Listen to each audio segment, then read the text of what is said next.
precioso Jesus. Derrama da tua glória. Nós queremos uma experiência real contigo nessa noite. Nós queremos uma experiência real contigo. Sore cantarabamache. Xararabacandre babamache.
Nesse momento, se você foi curado de alguma enfermidade, você veio aqui na frente, porque se você se identificou com alguma enfermidade a qual foi citada e você foi curado, balança a sua mão para que eu possa ver. Glória a Deus. Eu te abençoo, te abençoo, te abençoo, te abençoo. Glória a Deus. Nós vemos 4 pessoas foram curadas instantaneamente. Deus está se movendo nesse lugar e eu creio que há algo de Deus por mais nesse momento. E eu quero pregar, como o pastor Rafael falou, eu sou escritor do livro Sementes do Avivamento.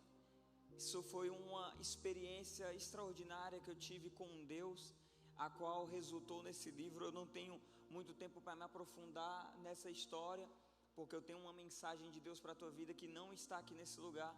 Se no final do culto você deseja, você quer adquirir esse livro, essa mensagem, você pode procurar a minha esposa, o Leonardo, eles vão estar vendendo esse livro. E o lucro desse livro você vai estar colaborando com algo, com o cumprimento de uma promessa de Deus para nossas vidas. Há 2 anos atrás, no auge da pandemia do Covid-19, Deus me deu uma palavra enquanto eu estava orando em casa que eu iria subir a Israel. E aí eu falei para minha esposa, isso parecia dentro da nossa realidade uma loucura. Só que Deus começou a fazer coisas extraordinárias. E se você perguntar até hoje como, nós não sabemos, mas no final desse ano, pela graça de Deus, eu e minha esposa, nós vamos estar subindo a Israel pela primeira vez. E você pode colaborar com isso. De verdade, foi provisão divina de Deus. Para você ter ideia, R$0 saiu do meu bolso e do dela para que nós pudéssemos fazer essa viagem até o momento. Deus foi provendo todas as coisas. Quando Deus falou que eu iria, Deus falou que eu iria, Deus não havia falado que ela ia. E eu falei, Senhor, tá bom, eu vou, tenho convicção disso, mas eu só vou se o Senhor levar a Juliana comigo. Eu não vou fazer essa viagem sozinho. Eu fui ousado na minha oração e Deus começou a fazer coisas extraordinárias na nossa vida. E eu quero pregar, e o título da minha mensagem é o fogo de Deus sobre nós. E aí eu pergunto, quantos estão aqui cheios de fogo de Deus dentro da tua vida? Ou então que você deseja o fogo de Deus tocando o teu coração? Cara, de verdade, isso se tornou algo muito banal. O fogo de Deus começou a ser banalizado. Eu acredito que aqui no Seven Elevation não, só no Jovens NDV, pastor Rafael.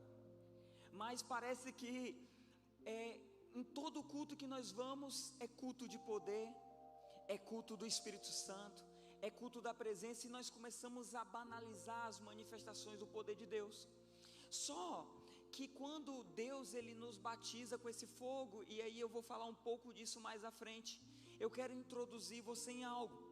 Porque quando nós somos encontrados por Deus, eu e você, nós fazemos parte da igreja de Deus. esse fogo, ele nos encontra, o Espírito de Deus, ele nos encontra com um propósito, com uma missão. E nós como igreja, nós temos uma missão. Nós como discípulos de Cristo, Ele nos delegou, Ele nos confiou, Ele nos convidou a fazer parte de uma missão. E qual é essa missão? A missão de Deus sobre nossas vidas é pregar, é ensinar, é curar, é manifestar o poder sobrenatural de Deus. É obrigação minha e sua como discípulo de Cristo carregar de maneira intrínseca em nossas vidas, em nosso DNA, em nosso ser. Dentro de nós tem que ferver isso, o desejo de curar as pessoas que estão enfermas, de discipular todas as pessoas que estão em nossa volta, de ensinar nada mais é do que discipular um a um as pessoas. Discipular nada mais, nada menos é de compartilhar Cristo com alguém, de formar o caráter de Cristo em alguém. Você está aí, faz sentido isso para você? Então, olha o que diz a palavra de Deus lá em Mateus 28, no verso 19, e você pode nos acompanhar com essa leitura. Vocês vão conseguir projetar, gente? Eu passei para vocês aí, não sei se... Mateus, no capítulo 28, verso 19, vamos ler juntos. Diz assim: portanto, vão e façam discípulos de todas as nações, batizando-os em nome do Pai, do Filho e do Espírito Santo. Em Marcos 16:15 diz o seguinte: e disse-lhe,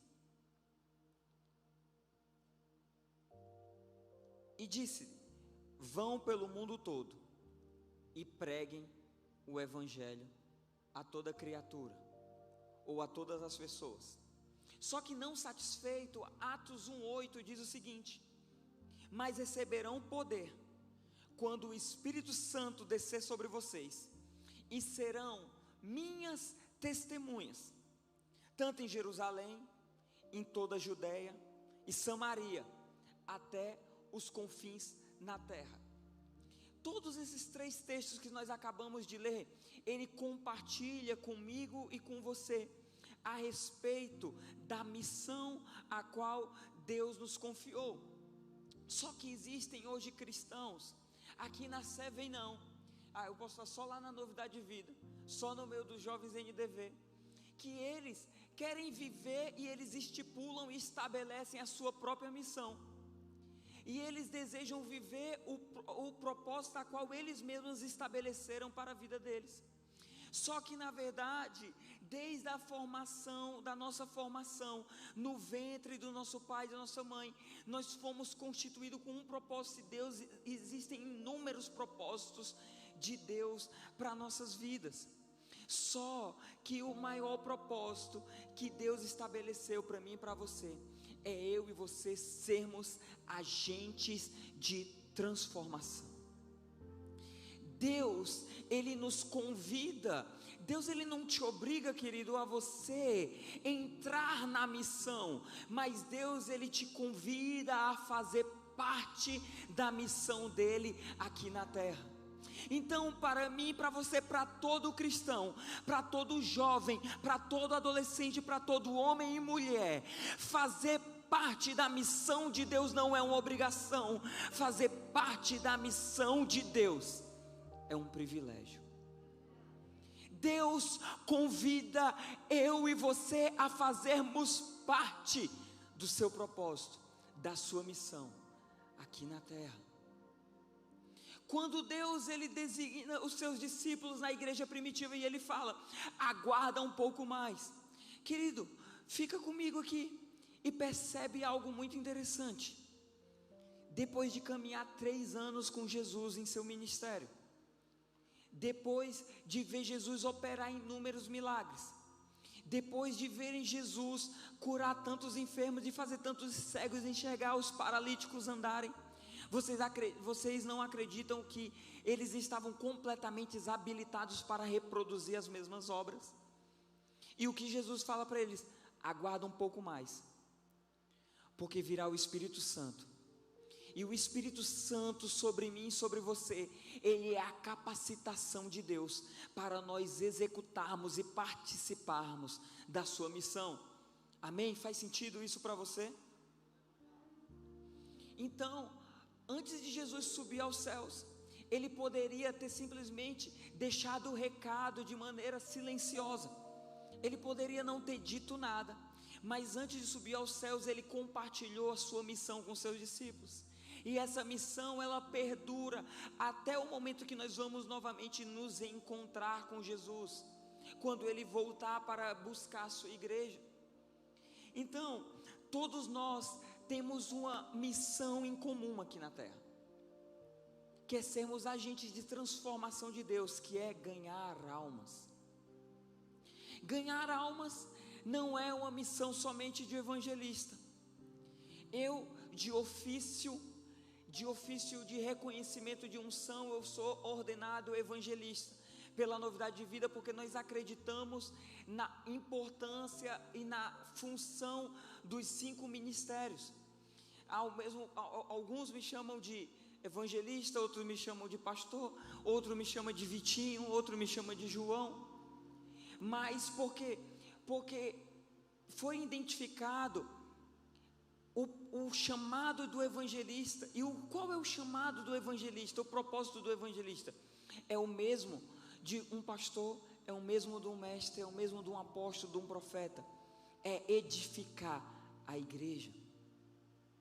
O pastor não foi chamado somente para pastorear uma comunidade.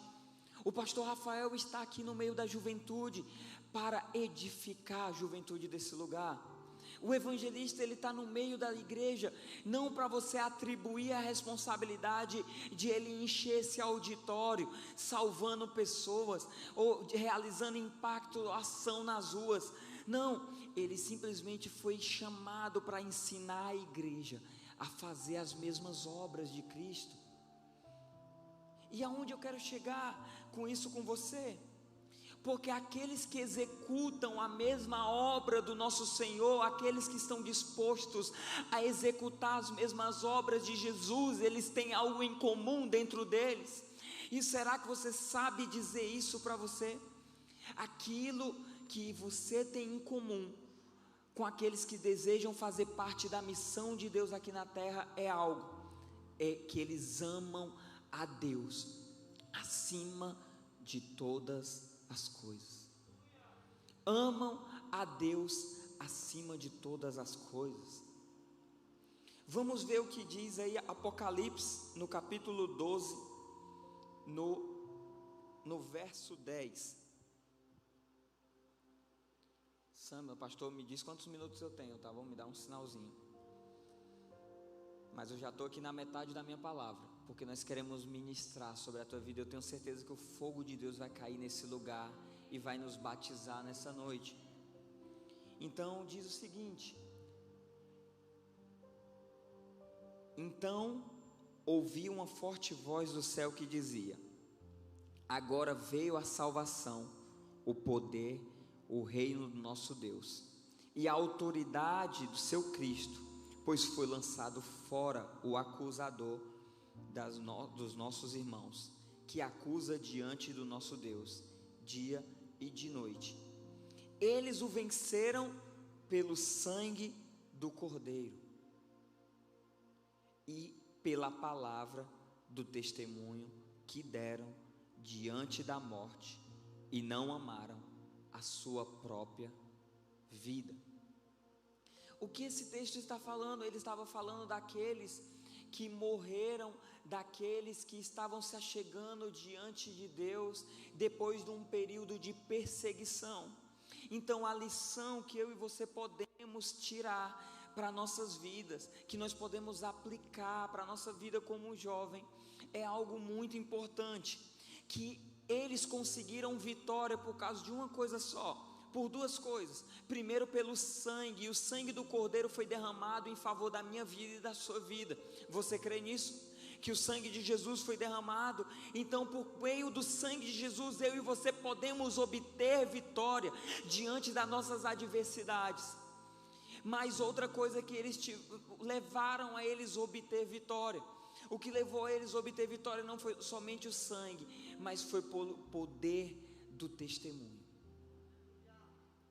Existe poder no testemunho que você carrega, e esse poder é capaz de dar vitória.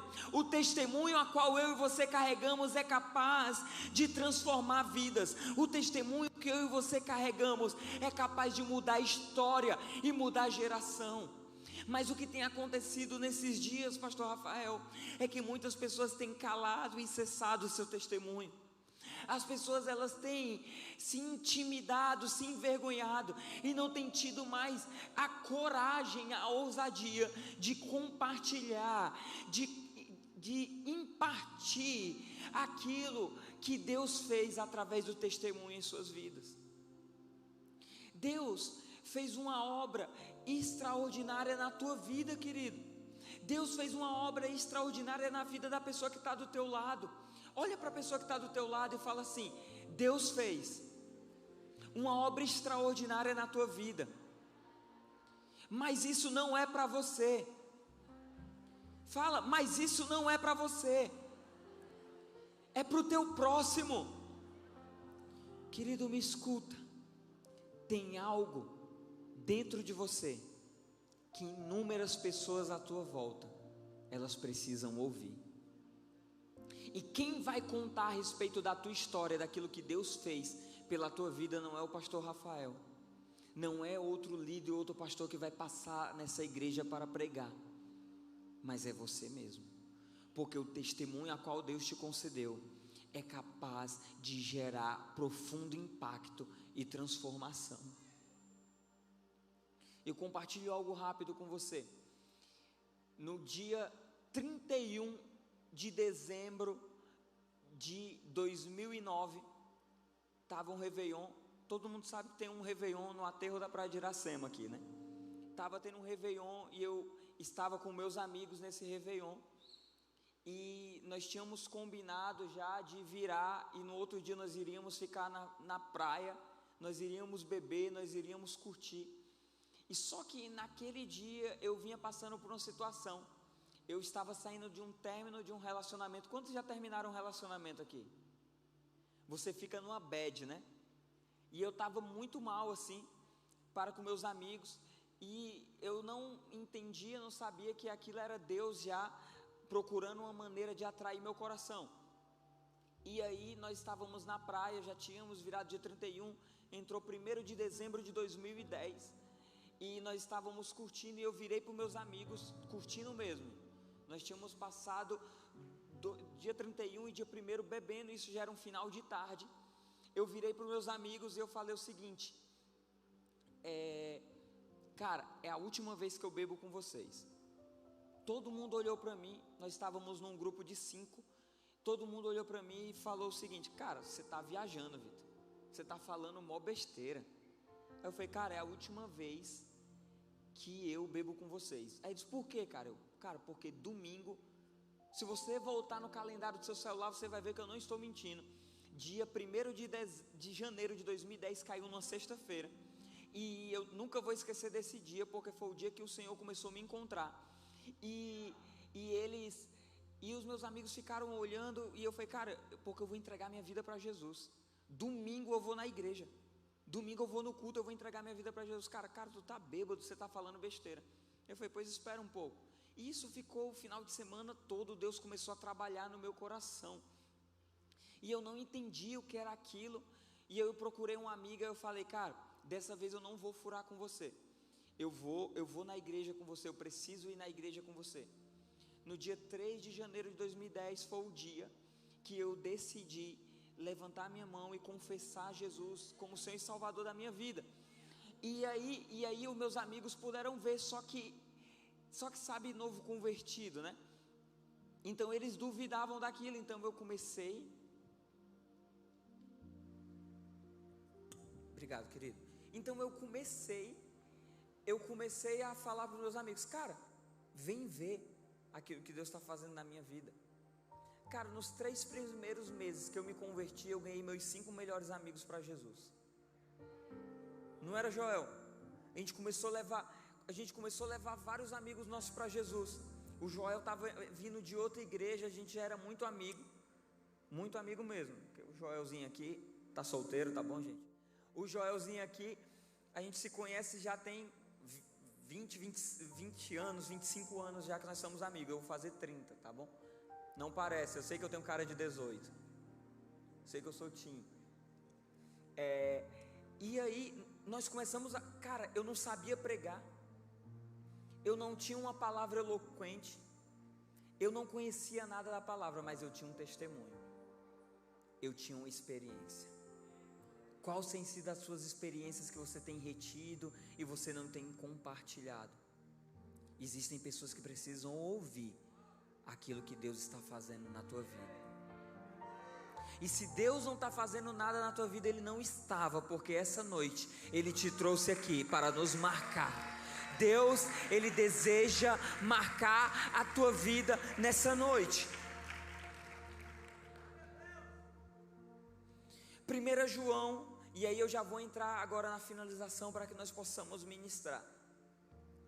1 João, no capítulo 2, no verso 17, diz o seguinte: o mundo e a cobiça passam, mas aqueles que fazem a vontade de Deus permanecem para sempre. Querido, em outras palavras, tudo aquilo que eu e você planejamos para nossas vidas, por mais que seja bom, por mais que seja lindo, por mais que sejam sonhos esplendorosos, todas essas coisas vão passar, mas aqueles que cumprem aquilo que Deus designou permanecerão para todo o sempre. Existem coisas que Deus deseja fazer na sua vida e na vida dos outros, que precisam e vão perdurar por toda uma eternidade. Enquanto eu e você muitas vezes estamos nos apegando a coisas que são passageiras, coisas que são vãs, coisas que são banais. Porque nós, em nossa fragilidade, em nossa humanidade, nós olhamos as coisas no modo natural. Mas se eu e você somos verdadeiramente filhos de Deus, Deus nos deseja nos levar para um ambiente, para uma atmosfera, para um lugar, o lugar do sobrenatural. E é no lugar do sobrenatural que coisas extraordinárias acontecem, que coisas extraordinárias se passam.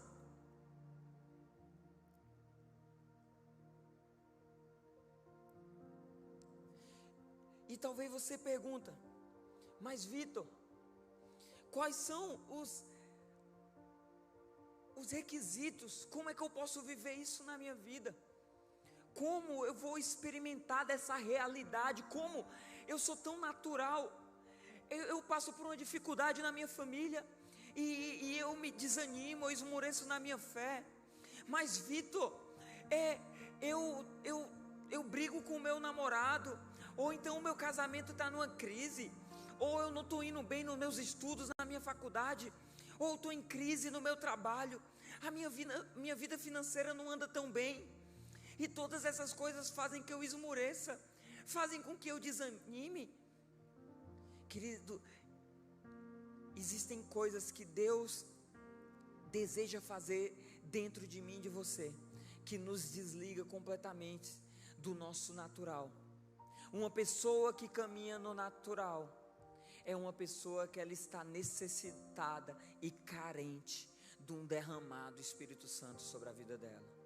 Se você deseja viver num ambiente sobrenatural, que é além do natural, você precisa ser cheio, mas não é cheio até a tampa, mas é transbordante do Espírito Santo na tua vida.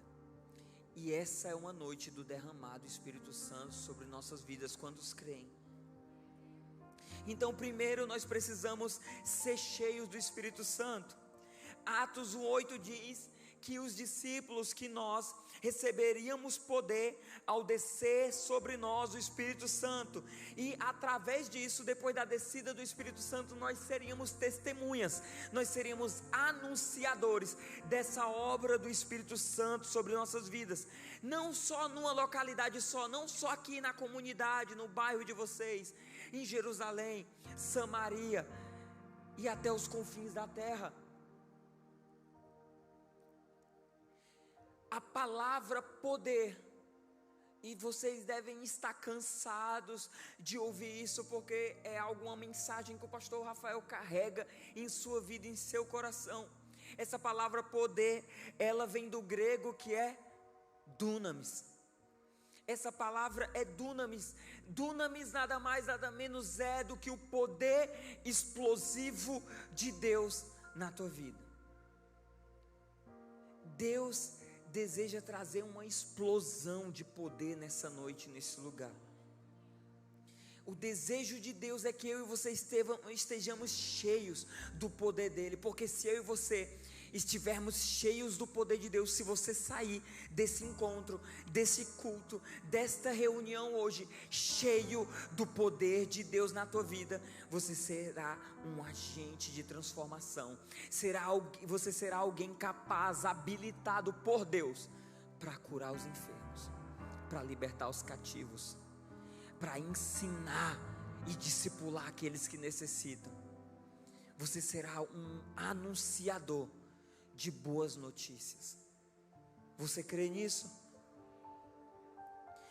O principal motivo de Deus desejar nos encher do poder dele, encher do Espírito Santo dele sobre nossas vidas, não é para que nós possamos ficar tremendo ou chacoalhando na presença de Deus, mas o desejo de Deus de te encher com o Espírito Santo dele hoje é para que eu e você sejamos testemunhas daquilo que Deus está fazendo no meio da juventude, dos jovens NDV, da Seven Church.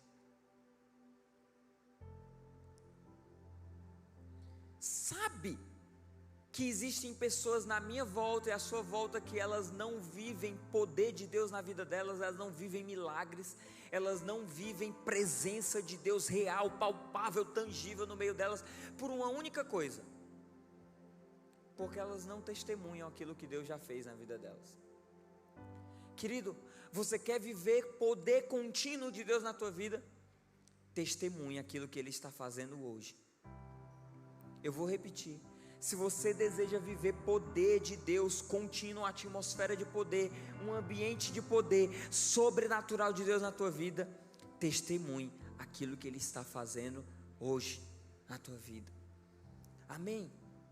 E segundo, é que nós precisamos ser cheios pelo fogo de Deus em nossas vidas. Mateus 3:11 diz o seguinte: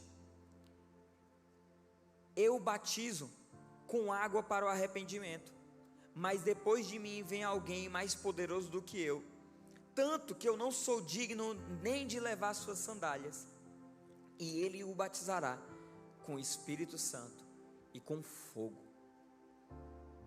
O batismo com fogo sobre nossas vidas, ele tem um propósito específico. O batismo com fogo, ele tem um propósito de purificar os nossos corações. Jeremias 20, nós não vamos ler no versículo 9. No versículo 9 diz o seguinte: Jeremias, ele compartilha a sua experiência. Jeremias estava frustrado, Jeremias estava aflito, magoado, e Jeremias, ele diz o seguinte: eu vou me calar, eu não vou mais falar, eu não vou mais fazer nada, eu não vou mais fazer nada. Ele estava decidido, mas imediatamente ele fala o seguinte, em outras palavras ele fala: é maior do que eu. Existe um fogo no meio dos meus ossos que eu não sou capaz de conter, que eu não sou capaz de controlar. Então o que Deus deseja fazer nessa noite sobre nossas vidas, o ministério de louvor já pode se posicionar. O que Deus deseja fazer hoje em nossas vidas, primeiro é nos batizar com o seu Espírito. Talvez você vê batismo com o Espírito Santo simplesmente como o dom de falar em línguas, mas isso simplesmente é uma evidência. Mas o batismo com o Espírito Santo é uma habilitação de Deus, querido, para você viver a tua missão aqui na terra. Só que de tal modo o Espírito Santo deseja fazer uma obra dentro de você também.